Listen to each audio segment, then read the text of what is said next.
bad.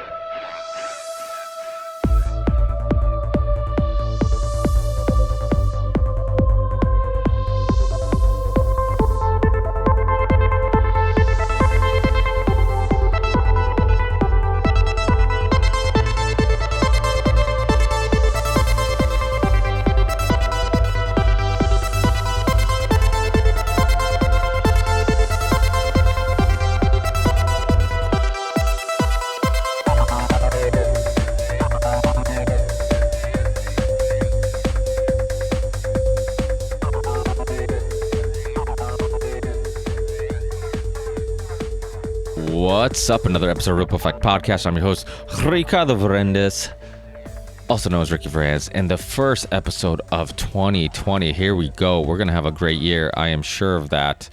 I can't thank all you guys enough for supporting the show throughout the years. It's the first episode of 2020.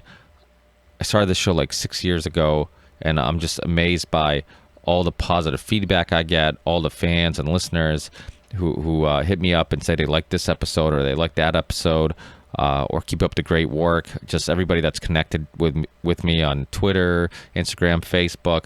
I really, really appreciate it. I think it's awesome.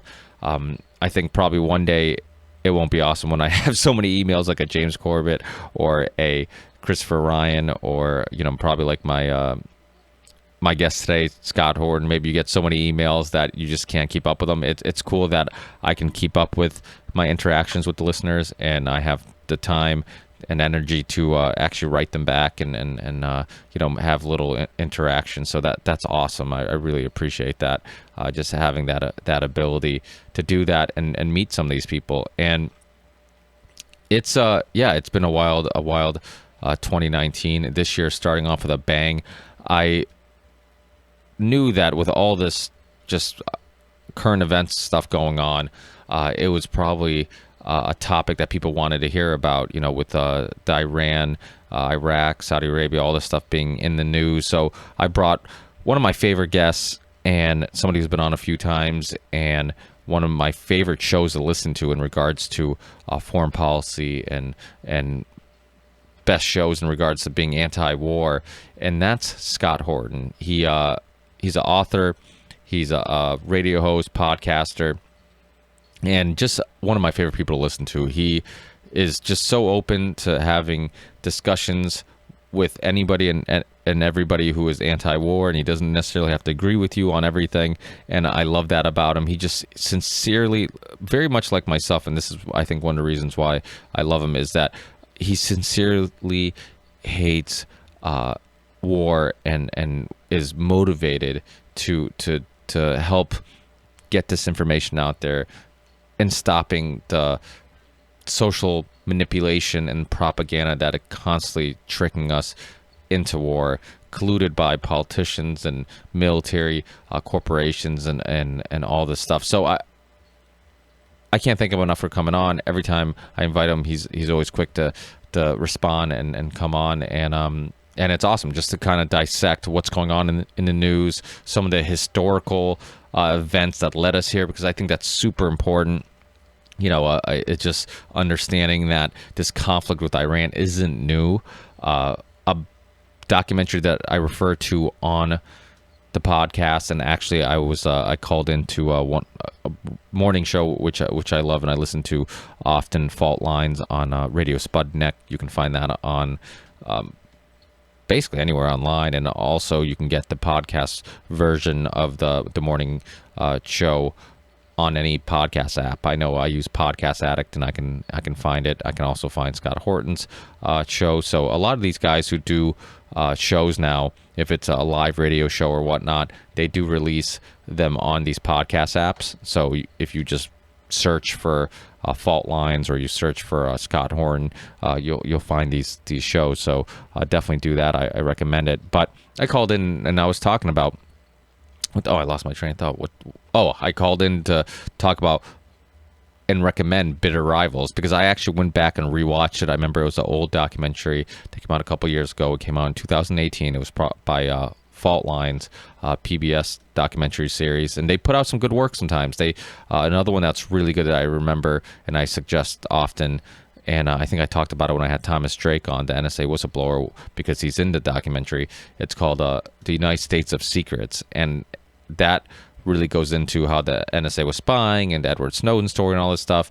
And so a one in regards to the Iran story that I think is really relevant and important is one called Bitter Rivals. It came out in 2018. So if you go on the PBS app, you can download the app for free. You get all their stuff for free, or you can look for it on Amazon Prime or whatnot. And just recently they uploaded it. When I say recently, I literally watched it. I had to watch it on the app on Amazon Prime Fire Stick, and then because I looked for it online and it wasn't available online, and all of a sudden the next day it's online, which I'm assuming it's because it's relevant and people might want to watch something like this. And but it's called Bitter Rivals by Frontline. It goes into the history of Saudi Arabia and Iran and their relations, and obviously the U.S. is very much talked about in this documentary also, and it just goes into the whole historical perspective of why these countries dislike each other, the conflicts, all the historical events that are really important, and it gives you a better understanding of what's going on today. When you watch this, you realize that there's a reason why our allies Saudi Arabia and us, why we dislike Iran. There's reasons why Iran dislikes Saudi Arabia. There's a reason for all this stuff, and maybe there's not a reason. There's many reasons, and it's much maybe more complex than me saying there's a reason. But my point is that you can understand the history of it. These aren't new conflicts. In regards to, maybe some things will happen currently or recently that may spark or inflame the issues, but these conflicts are old, and the tension has been there for a long time. So I think it's important to watch stuff like that. I mean, a couple other things I can recommend to you. So it's Bitter Rivals by PBS Frontline. You can look that up. Great documentary series. It's a two-parter. Definitely look it up. On my YouTube channel, you'll find a playlist called Documentaries, and there you'll find actually these two documentaries, because now that they're uploaded, I just added those documentaries to that playlist. So check that out. Also, you'll find tons of other stuff on there. I mean, I don't check it that often. Sometimes I'm adding stuff and I'm not checking on what's been deleted, but there's constantly stuff being removed. So as you know, the YouTube purge has been going on for a while. So sometimes documentaries that they don't want you to watch, they just get removed from YouTube. So I'm constantly going into my playlist, and you'll just see deleted video, and I'm always amazed by how many of these videos are deleted. So sometimes I'm recommending stuff to people and it's not even there anymore. So I do my best to kind of look at it every once in a while and see if there's something missing, and maybe I can find somebody who uploaded it again. I don't see the Frontline documentary disappearing. Obviously, it's by a mainstream accepted kind of organization, but they do a great job of giving a overview, and not really it's not like this patriotic thing where it's just a documentary about making Iran look bad. It shows both sides, the Saudi perspective and the Iranian perspective, which I think is super important. Also, I watch War Machine, which is a Brad Pitt movie on Netflix, which isn't bad. It goes into, well, it's based on the book by Michael Hastings, which I think is really important journalist, and it kind of gives you just a behind-the-scenes perspective on what really pushes these wars, or what really is motivating these conflicts. And a lot of times it's money, a lot of times it's for political reasons. So it's usually bullshit when it comes down to what the public's hearing. You know, we're told it's for this reason or that reason, but it really isn't. And I think shows like House of Cards and movies like this, and all these what was it, Casino Jack, and all these movies with actors and stuff like that. It's like, we think that this is completely just for entertainment, but this is what's going on. These type of conversations are going on behind the scenes. There are people deciding that, hey, we're going to sell this idea or we're going to twist this idea, I should say, to spark this war or this conflict, or we're going to sugarcoat this fact or whatnot for whatever outcome they want. That stuff happens all the time. So not a bad movie, War Machine, if you want to watch something that is based on true events. And the Michael Hastings story is really interesting because he's, like I said, an important journalist who had a very mysterious death. Just floored his car into a wall, and there's a lot of just for lack of a better term, conspiracy theories. But you piss off the right people, it's not out of the realm of possibility that he was murdered. Obviously, Killed a Messenger about the Gary Webb story is another one that's available on Netflix. Amazon Prime one called The Report about the enhanced interrogation techniques. Yes, I stumbled on that. It's not easy to say. I don't think I've had enough coffee today, but enhanced interrogation techniques and the journalist. No, actually, it's not about really the journalist. It focuses on the guy. I don't want to give it away, but the guy who exposed the fact that they were lying about it working and how far they were going, and how it was supposedly these two psychologists who had all the science on how these techniques work, but really what they were doing, they're just torturing innocent people, and how we expose all that. So that's called The Report. I recommend that. I just love movies that are based on true events, because it's like I get to watch something with my wife because she's not huge in documentaries, she'll pass out, but I also get some information on some real events similar to a documentary. So I think that's awesome too. So that's just some stuff to watch maybe if you're bored. On Amazon Prime, they also have a documentary called American Coup, which goes into the 1953 coup in Iran. So if you guys aren't too familiar with that, or you want to go deeper into that story, definitely check that out. We talk about the coup today on this podcast, so it might be something you want to dive deeper into. And also, I shared on my social media a documentary by James Corbett about just the history of American wars, and how they were all basically provoked or I guess sold to us by lies. So definitely check that out too. And I think that's it. Thanks a lot, guys. Of course, my Patreon page, if you guys want to support the show, you can go there, support the show.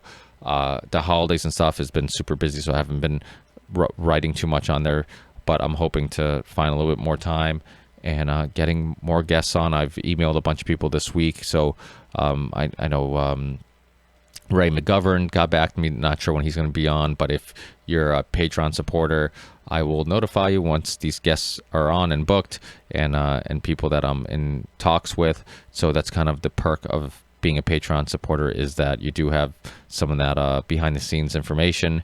But more importantly, well, not more importantly, because I would love this show to financially be my job at one time, but for now, definitely the most important thing is to just share the show, because it doesn't look like it's going to be my full-time job anytime soon. So, you know what?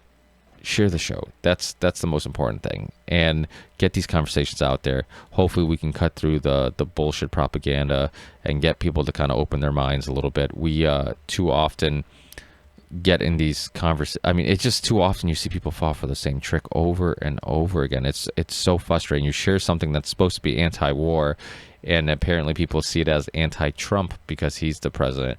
And if you share something that's anti-war when Obama's the president, then then it's because I'm anti-Obama. It's like, no, I'm just anti-war, and it doesn't matter who's in office. So we get into all that and more on this podcast. So check out Scott Horton Show, which is called The Scott Horton Show.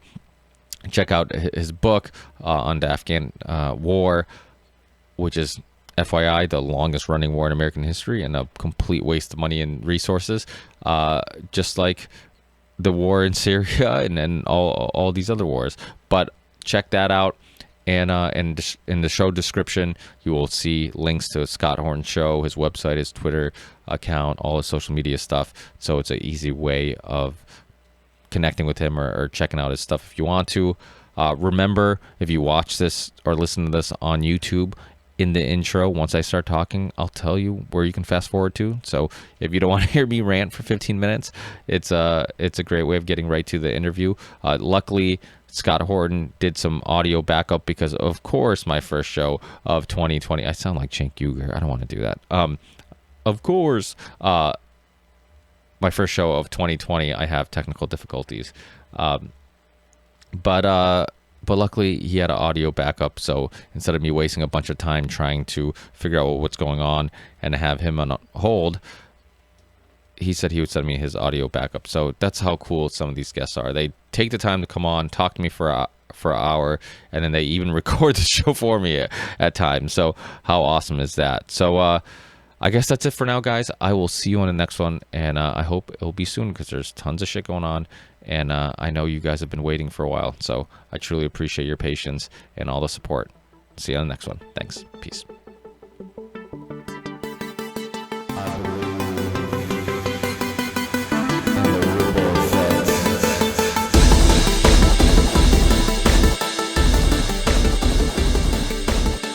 I want to get you on because you're always one of those go-to people when it comes down to foreign policy and what's going on in the world. And I love your anti-war just outlook on things, because it seems like anytime I share something on social media that's not intended to be left, right, or political by any stretch, it just something that's anti-war, it's crazy how quickly it turns political. You get people who love Trump who immediately thinks that if you're saying something anti-war, then it must be because you hate Trump and Iran's, and you're saying that Iran's this great place and they're not, they haven't done horrendous things or whatnot.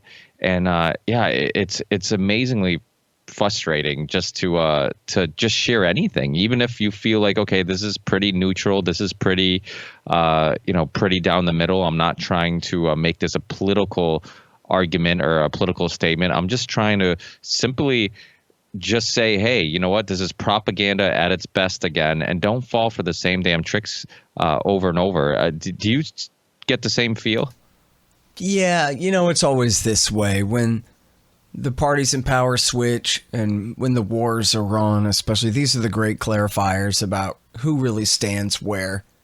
And so, I'm sure it's the plurality or maybe the majority of people who consider themselves conservative Republicans in America who will follow George Bush to war and cheer all that. And then when Donald Trump says, that's stupid, you should never have done that, they'll go, oh yeah, I mean, I always thought that. Stupid Bush, stupid war. But then if Trump wants to start one, they'll go, yeah, let's start another one. And so they're just Republicans. And of course, it's the same way with the Democrats. They oppose Republicans' wars, but didn't have a thing to say during Barack Obama's wars.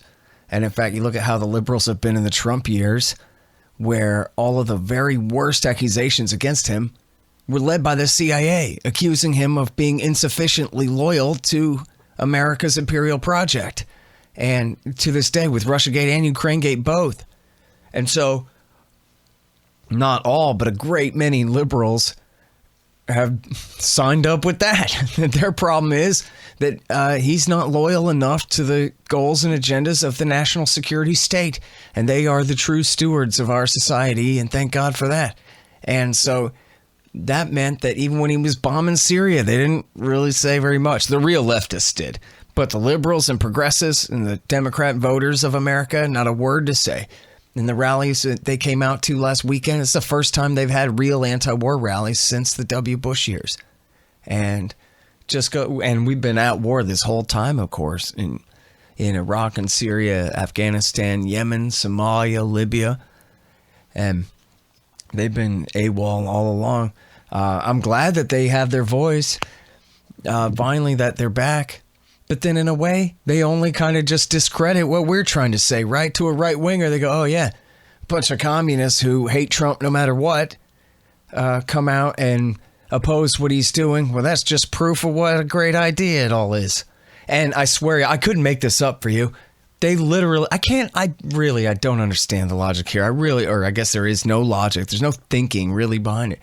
But they quite literally called out Jane Fonda to lead one of these anti-war protests over the weekend in California, I think it was, out there, when she is the absolute hate figure poster child for, and unfairly so, but still, for the entire American right. She's the one who lost the Vietnam War when she went as a part of a peace delegation over there and sat down for 30 seconds or something on the seat of an anti-aircraft gun and with a big smile on her face.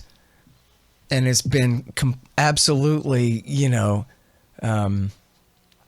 just the worst possible thing that an anti-war person, the worst attitude, the worst kind of entire kind of feeling around that an anti-war person could possibly invoke if you're actually trying to change anyone else's mind. It's not like a bunch of right-wing Trump supporters are going to stop and go, oh, I wonder what Jane Fonda has to say about this. But, these left, they don't, again, hey, they never cared about all the wars all this time. They still don't. They just care about themselves.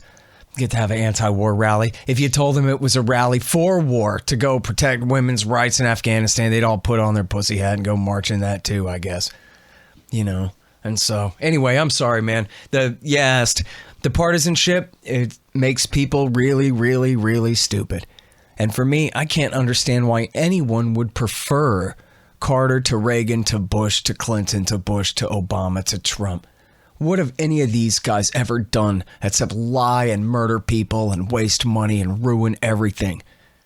Like, your daddy taught you to just love Ronald Reagan so much you can't get over it because your tiny little emotions just won't let you get over it. Well, he did back the Mujahideen and he did back Saddam Hussein. Those are kind of bad things, aren't they? Despite your tiny little pathetic emotional attachment to this dead ancient history of the 1980s, long gone, when Michael Jackson's hair got burned off. But same thing for the liberals, same thing for the conservatives. What do they actually believe in other than the vicarious exercise of power over other people? And I'm sorry, because you framed it negatively and I ran with it. But I do like everybody, too. There's a lot of good in the left and the right, but when it comes to getting their chain jerked around on stuff like this, there's just no denying. Hold on. Can you hear me? Yeah. Oh, that's so weird. Did you lose me? Well, it's all of a sudden my Pro Tools. Oh, here we go. I can hear myself. Can you say something, Scott, again? Check. This is what the fuck is going on here? I am so confused. I can hear you through my headset, but my Pro Tools is hearing my audio, but not your audio. But it's going through my mixer and getting I hate Skype. I mean, this could be a Skype issue. I'm trying to see if I actually had my backup recorder going on this side. If you want me to just send you the file later. Yeah, if you don't mind, at least that way it'll prevent me from having to figure out what the hell's going on as we speak. But yeah, if you don't, that'd be great. It'll sound a little funny because my voice will be a little bit better quality than yours, but even though you're the host. That's probably also because of a Skype thing. I think that's let me see my settings. It's probably going to it's blur, blah blah blah, microphone. No, I should be using my it says input Avid. Yeah, should be using my micro. Well, either way, then whatever it is, it's better than nothing at the moment. But yeah, thanks. I didn't mean to keep you ranting, keep you talking. I'm like, oh, this is good because I'm like, this gives me a second to figure out what the hell's going on with my audio. But yeah, no, you're absolutely right. The other thing that's bothersome is how little people understand of the history of it all. It just people think that this Iran conflict, because similar to North Korea, there is some, would you say there's some justification to maybe their hatred or dislike of America because of historically them getting involved in the politics in those countries? Sure. Well, Iran, or which one would you like me to address? We can talk about Korea for a sec if you want. Yeah, we could talk about, because I think even that a lot of people aren't too familiar with, because people just think like we've been sold this narrative that, oh, they hate us because of our freedoms, that type of bullshit. And it's just like, oh, they just don't like us because our country is awesome and their country sucks. That's kind of the way a lot of people look at it. It's like, right. Oh, we have all these freedoms and our country is great. And that's why they dislike us, or because of religious, our lack of religious understanding of they dislike us because we don't hold the same religious values or whatnot. But there's much more to that, and there's, even with the North Korea thing, like I said, when I brought that up as a example, we're very much active in their, when the country separated, and so was the Soviets. Their hands aren't clean either. Obviously they were backing both sides, and it almost seems like every war we have had one side that we've funded or helped, and it doesn't matter if morally they're right or wrong. It's all a matter of our interests. That's right. I mean, that says it all right there. And so take the case of Korea. Now, Norm Macdonald actually had a funny bit on Letterman about how, the TV says, North Korea. But geez, I'm just not feeling it. You know how Norm Macdonald is, just very deadpan, and he's just like, does anybody really can't sleep at night because of the North Korean threat? But back then, of course, it was all tied up in the Cold War with the Soviet Union, and it was right after the fall of China to Mao Zedong and the communist forces there. And yet, America in the South, the Soviets and their allies had the North, and the Americans' allies had the South. But who were Americans' allies? They were the Vichy puppet government that the Japanese occupiers had installed during the war. So instead of taking the side of those who had liberated or, fought the Japanese at least on our same side in the war in Korea, America sided with those who had been the Japanese puppets, because on the other side, the resistance had been led by the communists. And so now it was the Cold War was everything. And so it was in America's interest, they thought. It really couldn't have mattered to the American people either way, really, that we must prevent the North from conquering the South. And in fact, and Just Ramondo's written about this at AntiWar.com in the past, and people can find this. It was really the American side, or the South Korean side, that provoked the war and did numerous raids across the borders before the North Korean forces crossed the line. And then once they did, Harry Truman, for the first time in history, deployed troops under his say-so only, and invoked the authority of a United Nations resolution, and didn't even ask Congress for a resolution at all, and sent troops on a United Nations police action, which is a big, power and influence exercise for the UN. You know what I mean? This is something that for them to do, it was a big deal for the European powers and the rest who were trying to build the UN into, something solid or maybe something more. And so, they fought this horrible war, and we've all hopefully been raised on stories about the horrible use of napalm in Vietnam, but which is jellied gasoline essentially.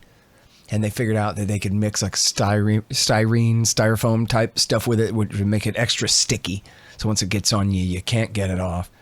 And they just absolutely poured this stuff over Korea from 50 to 53. And they burnt, as their quotes of MacArthur himself, talking about how he wanted to puke looking at what his forces had done there and how they hadn't left. I forgot exactly whose quote it was. It said, "We didn't leave one brick on top of another." The only North Korean, they wiped out fully 1/5 of the population of North Korea. Millions, couple of million people, at least 2 million people. The people that survived in holes in the ground like rats.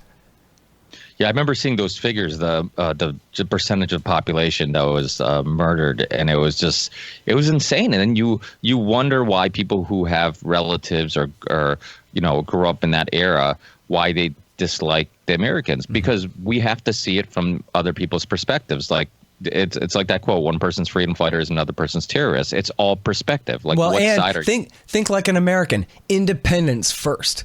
There's no freedom in North Korea. It's absolutely a totalitarian state. I mean, it's a garrison. Like 2/3 of the population are in the military or something. I mean, the thing is a complete disaster. And it always has been a absolutely merciless totalitarian state there. But that only raises a lot of questions, right? That's not the end of the debate. Okay, so now we must sanction them. We must contain them. We must threaten them. We must build up our military forces on their borders and practice attacking their country all the time and all these things. That just doesn't follow. There's really no threat there. Certainly not that we haven't made ourselves.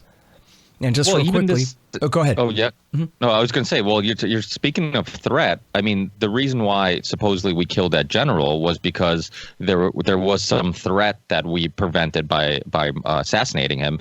But even today on the news, I was at the gym this morning and they had Pompeo was talking, and surprisingly some journalists actually asked some decent questions and said, hey, if there was this threat and you prevented this terrorist attack, how come nobody is specifically saying where or when? And when asked about that, he's like, he obviously didn't have a specific spot or specific. So it's like, according to like the definition of immediate threat, like nothing was going to happen where they didn't know for sure that anything was going to happen immediately. It's just like it's constantly just scaring the shit out of the public to justify their actions. And the thing that drives me nuts, it's like, when you're talking about Trump versus the deep state and you're a Trump supporter, then everybody believes there's a deep state and intel can be they can lie when they're talking about the intel they have or Russiagate or whatnot. But then when we're talking about trying to sell you a war, it's like no, there's no deep state. They're being honest now. Like the people in power are actually telling us that there's a threat because there is. It's not because they're trying to sell a war or this conflict that's been going on forever. Since the 53 coup. It's been a constant issue with Iran. And that's the other thing. Like, I think that's why historically it's so important for people to understand that. Like, they had democratically elected prime minister and first democratically elected. I'm having a hard time saying democratically elected government. And what happens is, what eventually is BP and the Brits and the U.S. get involved and take down this government and puts in a monarchy and this basically police state and the Shah, and eventually they have this revolt in the 79, right? 73, 79. I'm having my dates all fucked up. 79, yeah. And everybody knows about this hostage situation and oh my God, look at the hostage. But it's like that was because of the anger and the frustration. And again, I'm sure like every conflict in a country, there's going to be some people who believe that things were good under the Shah, and there's going to be people who believe that things were horrendous. You see that with everything. There's people who believe that that revolution was necessary, and there's some people who believe that he is the worst of the worst and whatnot. And so it just, I think there's two sides of every story. Just like if you meet Americans, there's going to be people who think Trump is the worst person ever, and people who think he's never done anything wrong. So, but my point is, it obviously caused some internal conflicts, and eventually this revolution was because, it seems like they wanted their country back, and they understood that there was this outside influence. And when we're talking about Russiagate or anything that, God forbid, there's any signs of any meddling or any interference with our politics, but yet we've been doing it forever in other countries. And it's unfortunate that people in America just don't know this history, or because it's history, because it happened a while ago, it's like, no, that was a while ago, they're over that or whatnot. But it's like, no, if you live there, if you live through those times, then you don't just forget that. And you grow up hearing those stories and learning those stories. And there's a Frontline from time to time does some really good documentaries, and they have one that I rewatched recently called it's from 2018. It was called Bitter Rivals, Saudi and Iran, because that's the other country that everybody's talking about Iraq, everybody's talking about Iran, but nobody's talking about our allies, Saudis, and how they could be or are a huge influence on why we have this conflict with Iran, because they're bitter rivals. And this Bitter Rivals series, they actually just uploaded on YouTube I think yesterday or a day before, so people can find it. It's called Front Lines, Bitter Rivals, Saudi and Iran, and it goes into the history of it, and it really shows how complex it is, and it's not as simple as these people are terrorists and we should just invade them or whatnot. And there's a lot of other things going on. So I guess it was my turn for a long rant. You want to add any of that, Scott? Well, sure. I mean, if I can help out a little bit, if people go to antiwar.com/Scott, then my last article is called Iraq War 4, and it's essentially a big timeline starting in 53, just like you said, and takes us through and explains. And, I'm just not a partisan. I'm an American. I'm on the side of my own society, of course, but I hate the government. I always have. I hated Bill Clinton. I hated George Bush. I hated Barack Obama, and I hate Donald Trump. And I hated Ronald Reagan when I was a boy. I didn't know about Jimmy Carter. The first thing I remember about Jimmy Carter was the day that he was out and Ronald Reagan was sworn in when I was 4. So I would have hated him, though, and I hate him now. Well, you're consistent. Yeah. So, and why should anybody have a hard time with that? And if you do, if for whatever reason you just have your attachment to your old feelings or whatever, just pick whichever is your least favorite president in my lifetime, for example, and go ahead and just pretend it was him this whole time. All right, so Bill Clinton, he's a coke-dealing, face-biting rapist, gun-grabbing, Waco burning, Oklahoma bombing, covering up, and Iraqi carpet bombing, husband of Hillary. Terrible person. So just pretend it was him this whole time, since 79. And so that you don't have to feel like emotionally attached to what America did and being on the side of the USA, because that's not the question. The question is whether this particular scumbag, face-biting, rapist president made the right decisions at the right times, and what were they? And clearly the answer is everything they did was wrong. Everything they did. The only time they ever did anything right was when they didn't do something. All the things that they did only halfway, thank God they didn't finish the job. Like, say, for example, Obama in Syria. Right. So there's really nothing to believe in here, man. There's nothing to believe in here. And I'll just go through it for you as fast as I can here. America overthrows the government of Iran in 53. As you said, 26 years later, they overthrow the government in 79. In fact, America didn't mind. The Shah was dying of cancer anyway. His government was falling apart. And they knew the Ayatollah from back in 53 when he'd helped overthrow the Shah. So they were like, hey, this is okay. In fact, the hostage crisis didn't happen until November. The original revolution was in January. It wasn't until November that the hostage crisis broke out. People all remember that like it all happened on one day. But there was plenty of room to negotiate there. We had to fight them.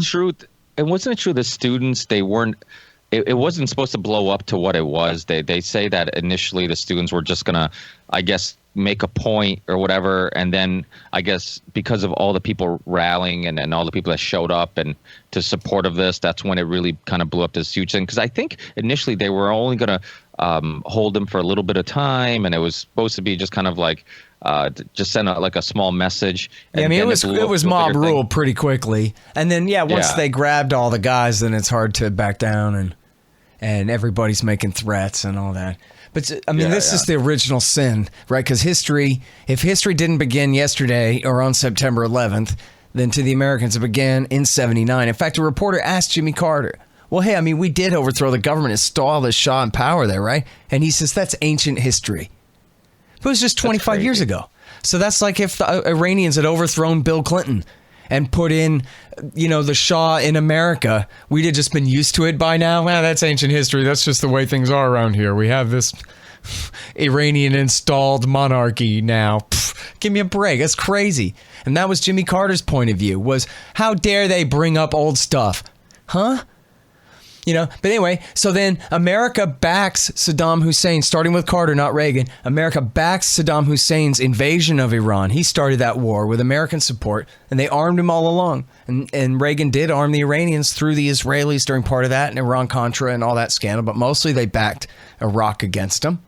And then Saddam Hussein had a problem with all our allies in the Gulf because he owed them a bunch of money from the Iran-Iraq war, and they were putting the screws to him.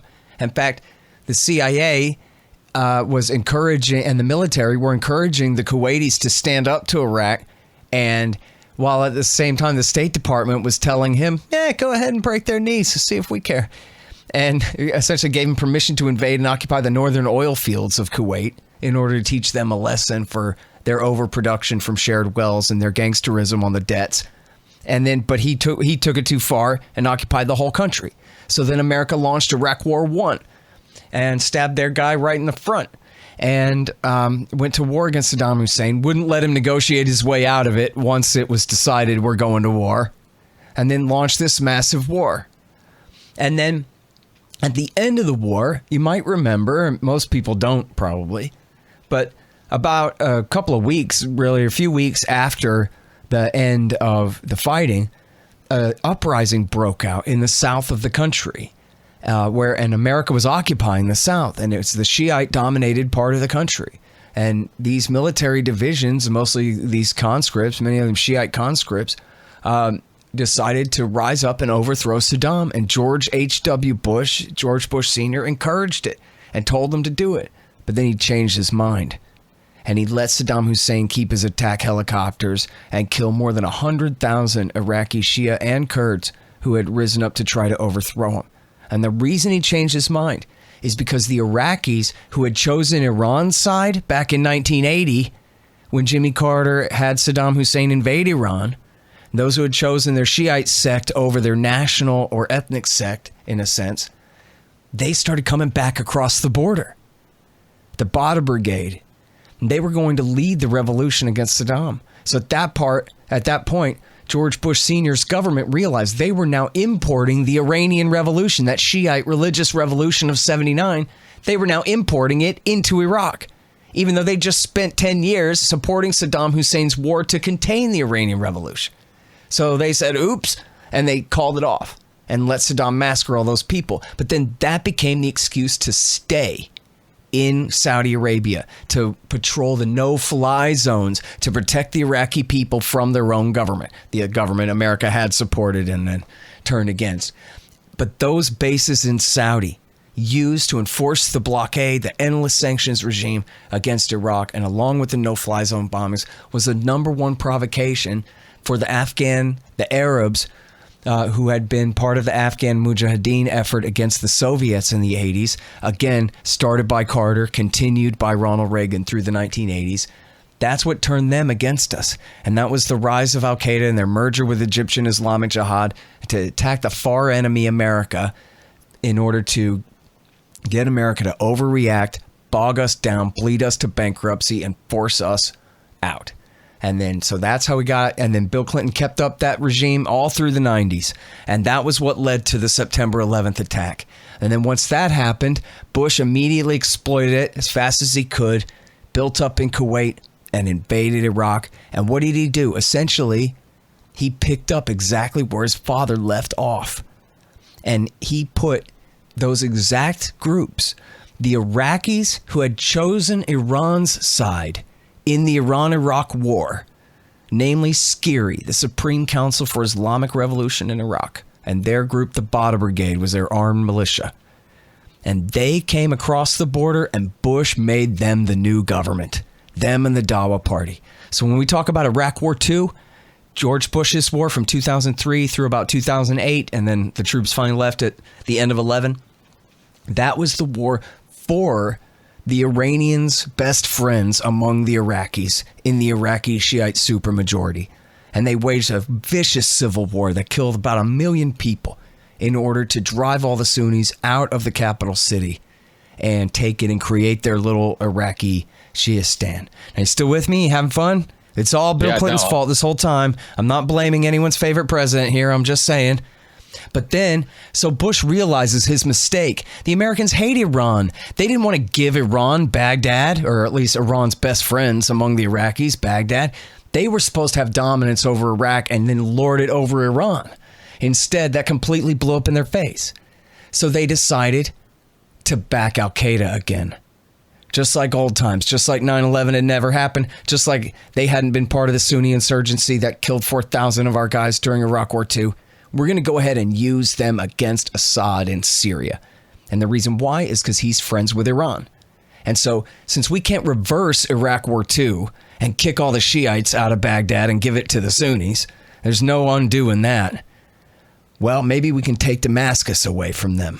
And that'll be our consolation prize. And Obama says this in plain English to Jeffrey Goldberg in The Atlantic. Jeffrey Goldberg says, it seems to me like getting rid of Assad is a great way to hurt Iran and take them down a peg in the region. And Obama says, absolutely. And he goes on to elaborate. Anyone can read it. The title of the interview is As President, I Don't Bluff. And it's Obama in The Atlantic, 2012. And your key word is absolutely. That's what we're doing. We're trying to weaken Iran by backing, and they don't go into this part specifically, but we all know the story from 2011 through 15, 16 into beginning of 17. The Obama government backed the Sunni-based insurgency, who were the enemies in Iraq, in Syria. He backed them. And in fact, they were led by the very worst of the bin Ladenites in Syria, where that wasn't really the case in Iraq. The very worst of the insurgency of Iraq came to lead the thing in Syria. And that was America and Turkey and Saudi and Qatar and Israeli support for those guys is what then led to the rise of the Islamic State. And they conquered and seized, really consolidated power over all of the eastern half of Syria, pretty much, except the very north of it, but the rest of the east of Syria in 2013. And then a year later, in 2014, instead of going west and sacking Damascus, which was what Obama wanted to see happen, they went east and took over western Iraq. The predominantly Sunni part of western Iraq that had been frozen out, the losers of Iraq War II. And so ISIS came, and they had been the smallest part. The Al-Qaeda in Iraq had been the smallest part of the Sunni insurgency. Now they were the government of all of western, predominantly Sunni Iraq, and as well as eastern Syria, and created what they call the Islamic State Caliphate. So then Obama launched Iraq War III to clean up the mess that he had just created. And in order to destroy that Islamic State that his previous policy had been responsible for the rise of in the first place. And that's when Trump came in, was toward the end of Iraq War III, where America was again back on the side of the Shia that they wish they hadn't fought Iraq War II for. Back on the side of the Iranians. A friend sent me a picture the other day of Soleimani, the guy that Trump just killed. And there he is walking with his Shiite militiamen. And there in the background and standing on the sides are American GIs, American Special Operations Forces. Because the Iranians, Quds Force, the Shiite Iraqi army and Shiite paramilitary militias, they were allies with the USA again in Iraq War III, fighting against the bin Ladenites, what was left now of the Islamic State. ISIS, which is just Al-Qaeda in Iraq, the bin Ladenite worst part of the Sunni insurgency from back then. And so when Trump attacked this Kataib Hezbollah base and attacked Soleimani, the Iranian general, these are our friends and allies over there in the fight against the terrorists.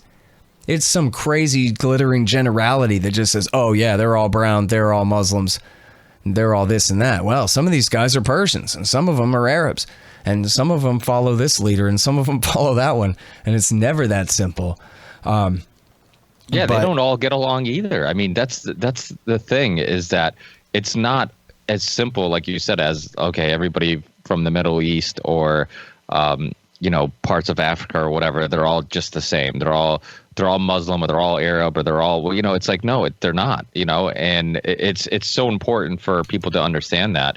I mean, it's insane when you look at history and people, I mean, everything from like Nelson Mandela, you had, I think Obama talking about Nelson Mandela when he died, but there's, some people who believe the CIA gave the information to arrest him, where he was, his location, that eventually got him arrested. You look at Saddam, who's supposedly this bad person now during our lifetime, but at one time we're giving we're funding and we're giving money to, and we're giving aid or whatnot, and including chemical weapons and helping them target Iranians with chemical weapons.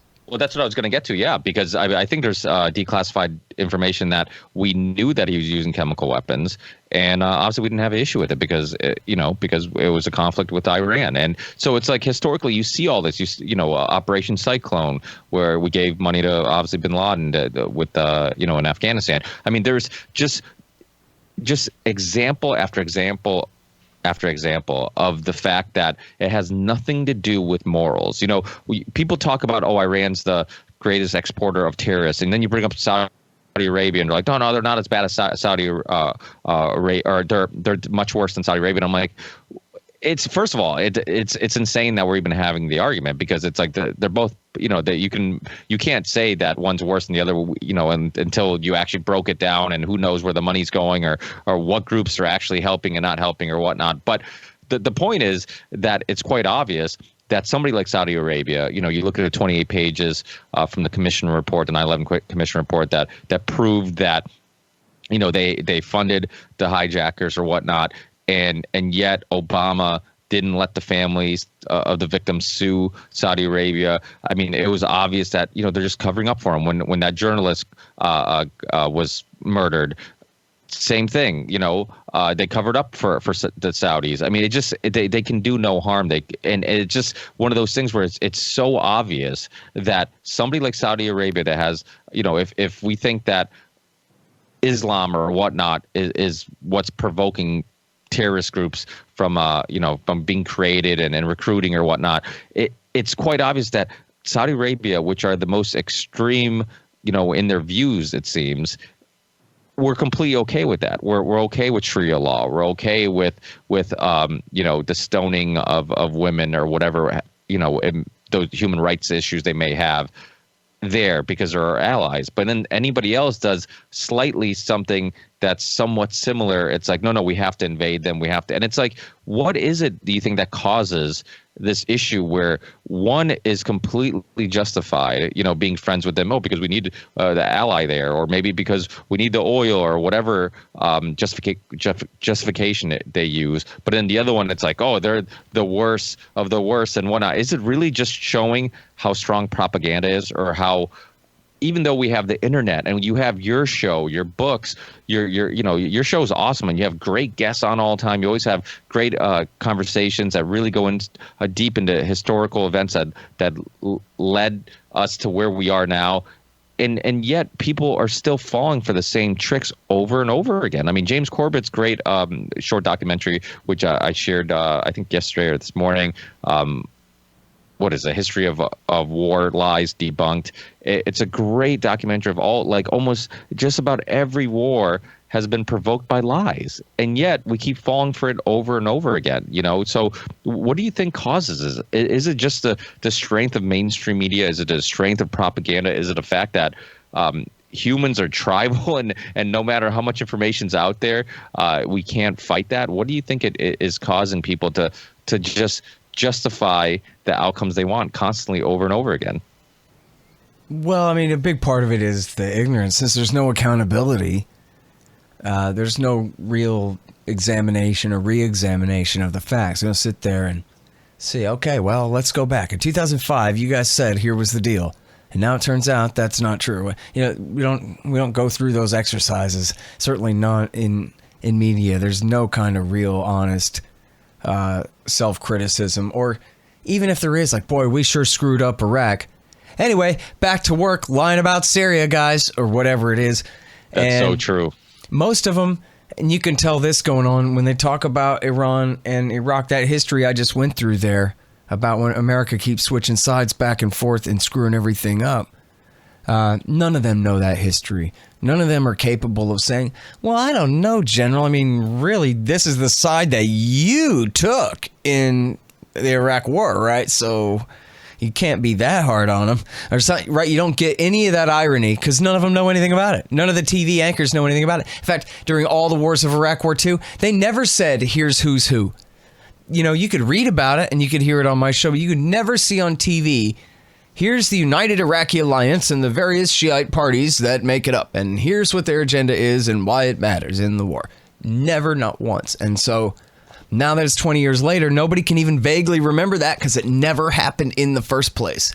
And so Jack King can come on and tell whatever lie he wants. I saw him on Fox News acting like the whole war was against the Shiite insurgency. It was mostly a lie by omission, what he didn't explain. But he sure made it sound like most of our guys or all of our guys died fighting Iranian-backed Shiite militias, which when the whole damn war was for them. That's not just a lie. That is the complete opposite of the truth.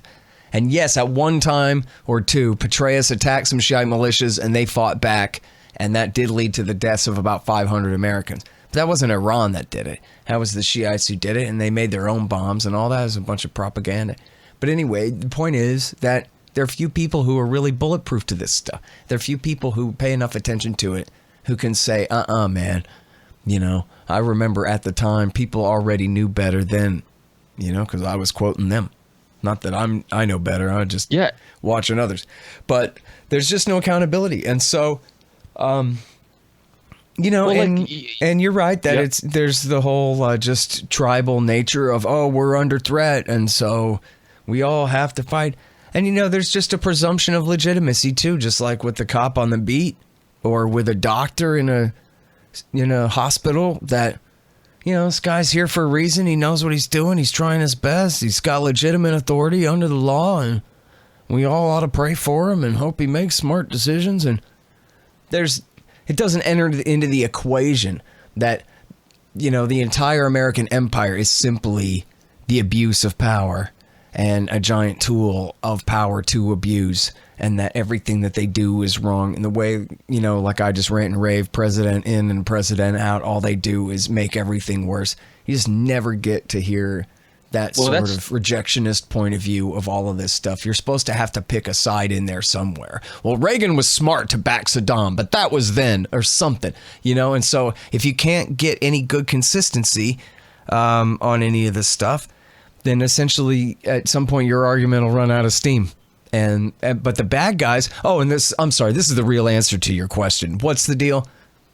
Sorry, but it's in Star Wars 2. Obi-Wan Kenobi explains the economics of politics. And that is that unlike in the market, where you got to compete and please customers and all these things, the economics of politics are you put a little bit of money in the pocket of a member of the Galactic Senate, and he makes sure that you get a weapons contract at 10 times the real value.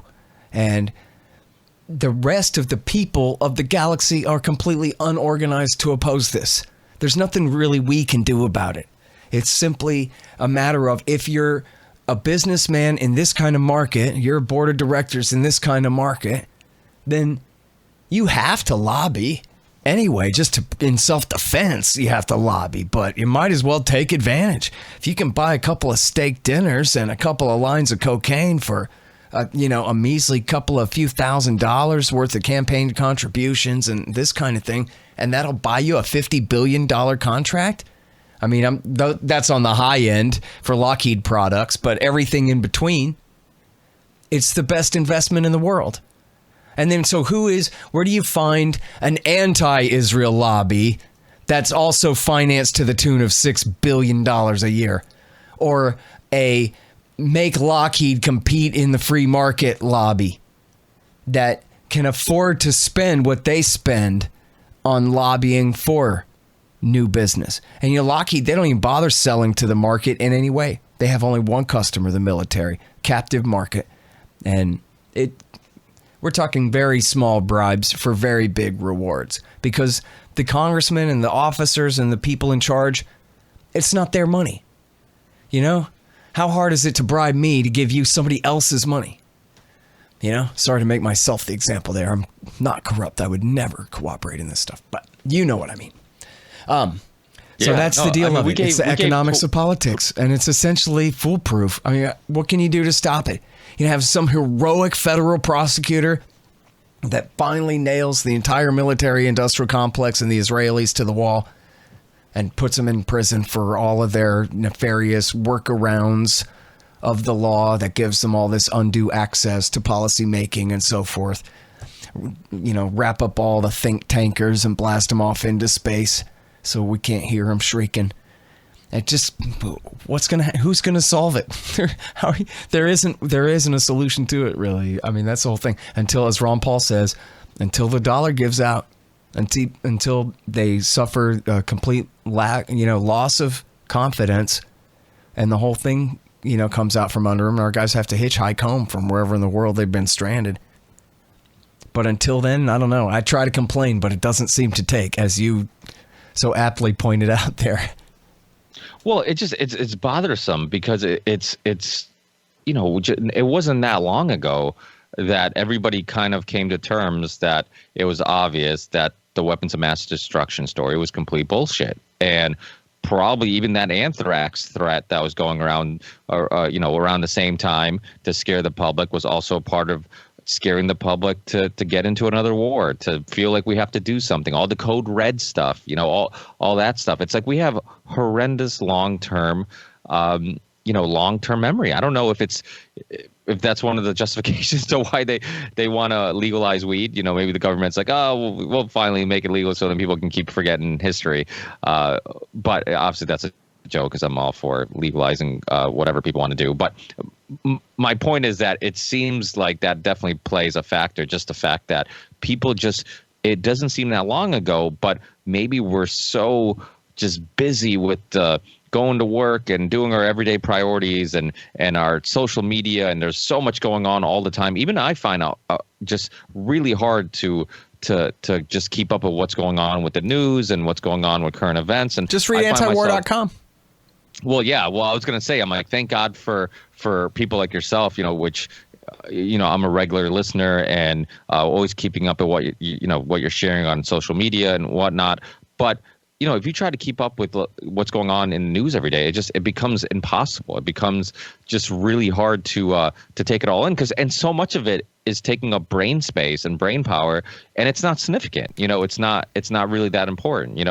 It's either a bullshit story or speculation, or in the scheme of things isn't really that important, and you can get consumed in it. And that's why I love learning about history and whatnot. But even talking about Iraq, I mean, people might be familiar with the PNAC, and people who listen to the show, and I'm sure yours know about PNAC, and it's the same characters over and over again. And you see the same people throughout administration, the same advisors, the same think tanks having influence, the same lobbyists. It's over and over again. And so that thought experiment where just like, forget about who's president, pretend it's just one president you hated from 53 till now, or from 70 till now, or 79 till now. Like, just pretend it was that one president making all these decisions. That's a great thought experiment, because at the end of the day, like, it doesn't matter who's in power. I mean, Trump ran on getting troops out of the Middle East and ending some of these wars, and America first and all this stuff. And I mean, there's tweets that people find, old tweets of his when Obama was president, about getting out of the Middle East, not getting involved in Syria and whatnot. And yet the opposite is happening, and that happens over and over again, regardless who's in power. And I think it's a great thought experiment. We need to stop caring or focusing on who's the president. We just need to look at our foreign policy and realize it never really changes. And the military industrial complex is just so powerful, and they're just and I think wanting to continue this empire, expanding this empire, or at least keeping the strength that we've gained is so important. And that's why I also think people, I used to say a lot, I used to talk about the fall of the Ottoman Empire in World War I. I used to tell people, I'm like, hey, if you want to understand the Middle East, you have to go back to the fall of the Ottoman Empire. You have to see or understand, how these countries got carved up, the Sykes-Picot Agreement and all this stuff, and to understand what's going on now. And I think that's still true. People have to learn the history, understand that like this stuff happens over and over again. It's the same story with sometimes same characters, and we just keep falling for it. And we can't.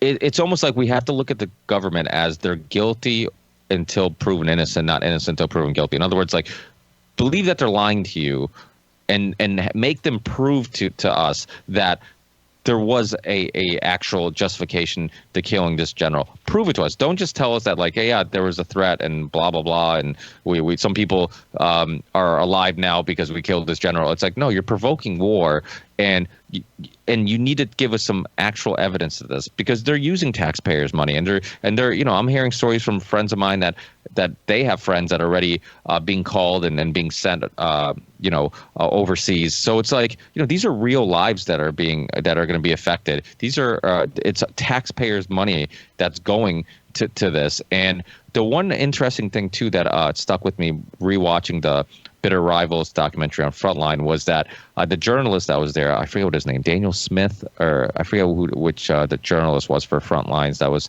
in Iran, but they didn't hate Americans. They hated the American government. And he was saying how he was this journalist, he's going around the streets and they're singing this Down with America songs, or not in a good way, not like you would hear in a rap song, Down with America, like down I guess they were saying it as like, we need to bring America down. Maybe the translation wasn't correct or whatnot, but that was happening. And he's like, people are coming up to me as an American journalist and talking to me and just and being friendly and whatnot. And he realized that, like, they didn't hate, they separated the government and the people. And I think too often we think that, like, the government of a country represents all those people, and that's not the case. And it's definitely not the case in America. Obviously there's people like yourself and myself that are anti-war and are not happy with constantly trying to provoke intervention in Venezuela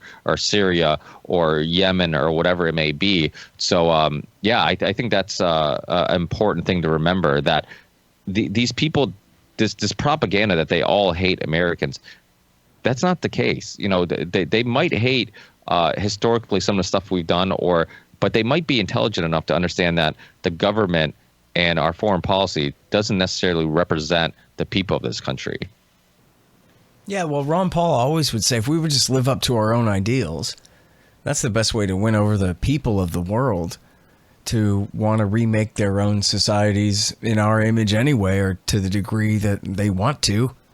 The neocons say that all this violence is in the name of freedom and democracy and liberty, but everything they do undermines that. If they really meant what they said, then they would do like you and me, focus on preserving the Bill of Rights and teaching people about liberty and why it is and should be in all societies the highest ideal. You guys need a separation of church and state. You guys need a separation of your prosecutors and your judiciary branch. You guys need a Bill of Rights as good as ours, and you need to mean it as well as we mean it.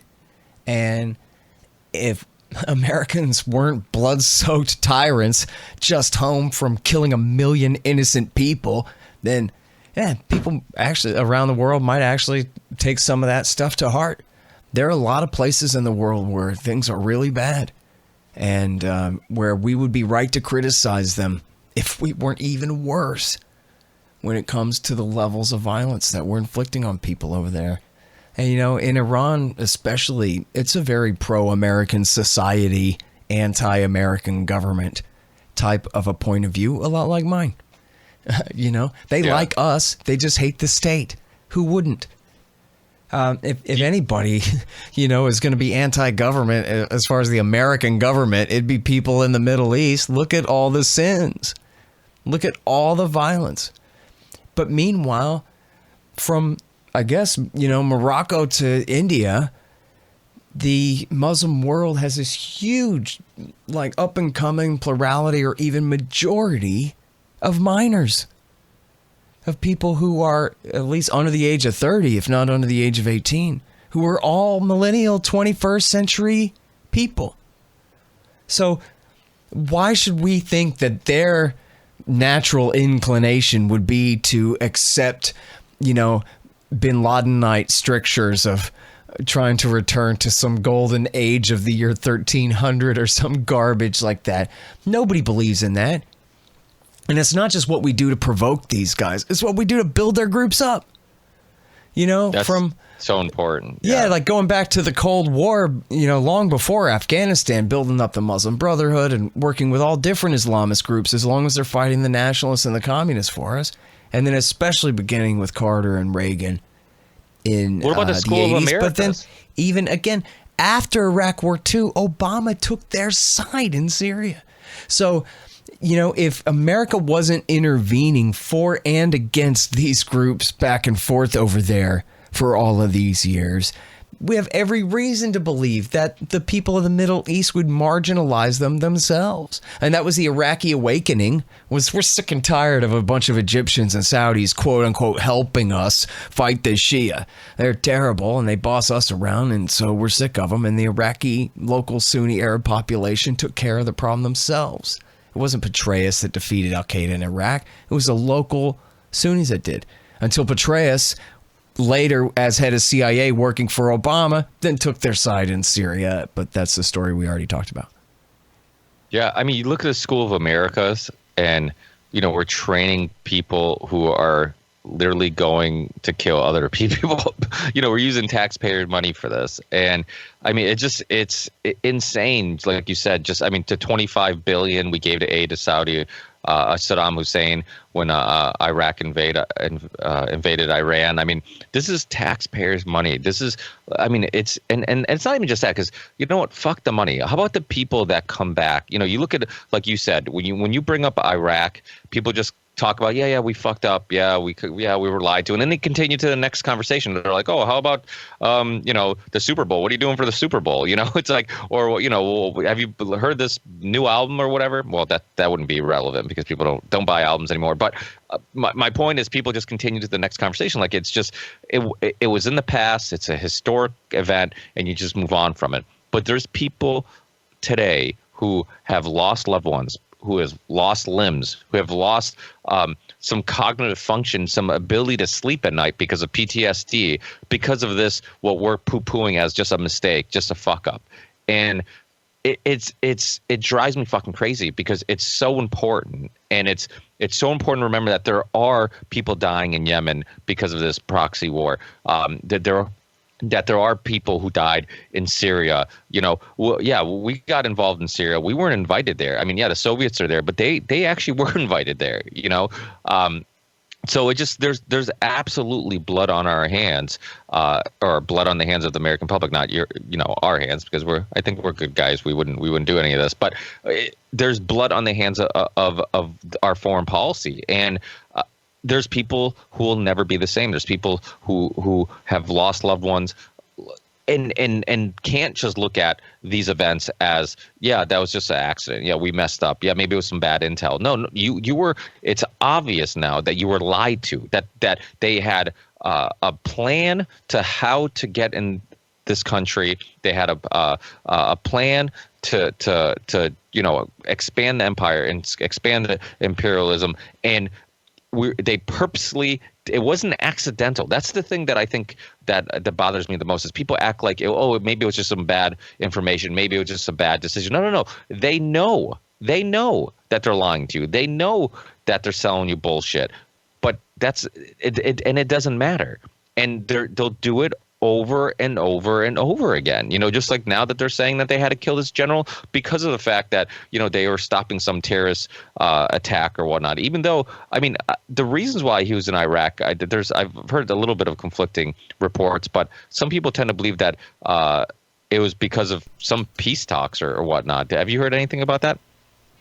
Yeah, well, it was the prime minister of Iraq was acting, he's the one who said that this was the case. And what happened was, after Trump had backed down in the early fall, after the alleged incidents against the ships, and then the drone attack on the Saudi oil fields, and then the shoot down of the American drone, and Trump didn't go to war. Trump backed down.